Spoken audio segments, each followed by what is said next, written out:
interesting metaphor naman ang ating pag-uusapan upang maunawaan ang kahalagahan ng pagiging emotionally ready at timing sa pagbuo ng isang seryosong relationship. At upang malaman at maintindihan po natin ang taxi cab metaphor o yung tinatawag nilang taxi cab theory, ay makakasama po natin via Zoom ang psychologist at content creator na si Rian Portugues. Good morning po at welcome Rian dito sa Rise and Shine Pilipinas.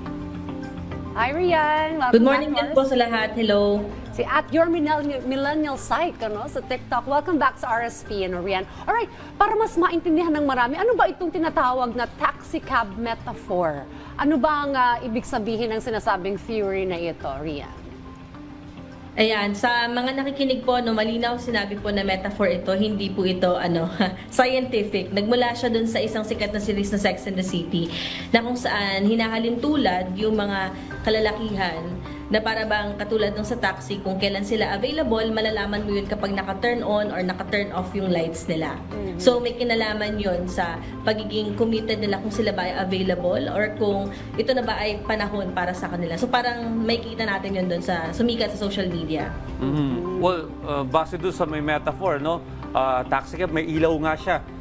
Kailan malalaman kapag available ang isang tao at ready na siya for a serious relationship?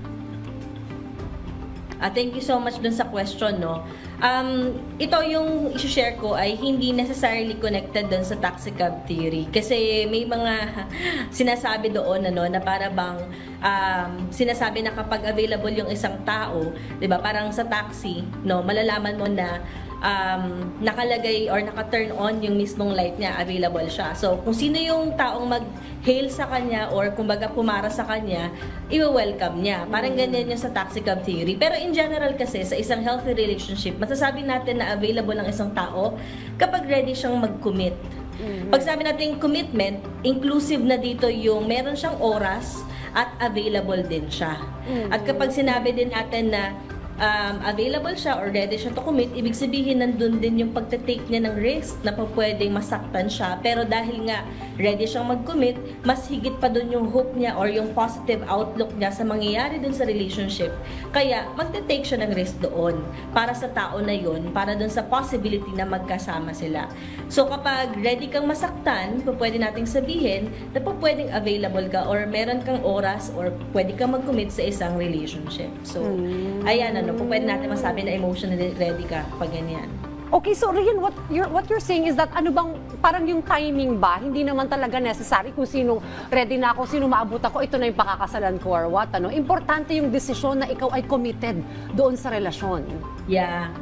Oo. So, kumbaga yun ang tinitingnan natin, yung desisyon ng tao na to, kung ito bang kasama niya, nakikita niya na parehas sila ng values, may shared commitment, may shared values. So, doon natin makikita yun. Kaya, yung mismong taxi cab metaphor, yun ay talagang kumbaga kinikriticize kasi parang doon sa metaphor na kumakalat sa social media, para bang pinapaniwalaan na kunwari nakipaghiwalay siya sa isang long-term relationship. Tapos yung person na yon na hindi niya nakatuluyan, 'di ba? Nakahanap ng panibagong tao, pinakasalan niya kaagad. So sabi daw nila, taxi cab theory yon kasi kung sino lang yung available at that time, pinakasalan niya. Pero yon, kaya nakikriticize yun kasi parang hindi mo naman binigyan ng pagkakataon yung isang tao or parang yung judgment ng isang tao na nagpakasal siya sa isang tao na available at that time, feeling mo nagpakasal siya dahil available yon. Pero siyempre, kahit nanggaling ka sa isang long-term relationship, marami kasi nangyari doon. Kung pwede nakita mo kung gaano ka-different sa isang tao, nalalaman mo yung sarili mo, ano yung values na gusto mo, ano yung mga bagay na gusto mo sa isang relationship. Kaya minsan hindi nag-work yung relationship, di ba? Kahit gaano pa yung katagal, di ba? Kung meron ka nakita isang tao, kahit hindi pa ganun katagal, sobra yung mismong relationship ninyo, pero na-feel mo na comfortable ka, may shared values, may shared commitment, na-visualize mo siya sa future, kahit masakit sa ex ng isang tao na yun, pwede niyang pakasalan yun. So, kumbaga, nandun yung decision niya na ito, gusto ko talaga to. Available ako at may oras ako at kaya kong mag-commit para sa tao na to. So, kaya nakikriticize din yung taxi cab metaphor na yun kasi yun nga, parang, di ba, parang hindi mo, parang tinitingnan yung paliwanag ng ibang tao kung bakit sila nagde-decide doon sa mga pinakasalan nila na pinalit sa'yo. Parang ganyan siya. Totoo. Naalala ko tuloy yung sinasabi, you're building a man or a woman for another person. Kayo yung magkasama na matagal, kaso iba yung pinili niya sa dulo. Parang ganun yung... Sa mga celebrities nangyayari yan. Oo, Yan. maraming ganyan. Pero para medyo complicated din yung explanation, at para mas maunawaan ng ating mga viewers, mari ka bang magbigay ng isang senaryo kung saan applicable itong metaphor na ito? Yeah, yun yung sinasabi kanina nung ating kasama po ninyong host na toxic love theory ka kapag kumbaga kahit gaano kayo katagal sa isang relationship, hindi kayo nagkatuluyan, parang binild mo siya for another person. So parang kahit gaano kayo katagal, nandyan yung time, kahit nandyan din yung availability, or kahit parang nagko-commit kayo at that time, nung naghiwalay kayo, merong another person na dumating, doon siya nagpakasal. So sabi nila, na toxic love yun. Pero hindi natin nakikita yung nuances kung bakit pinili ng isang tao na yun na magpakasal doon sa isang tao na yun or mas mag-commit siya doon sa sumunod na person.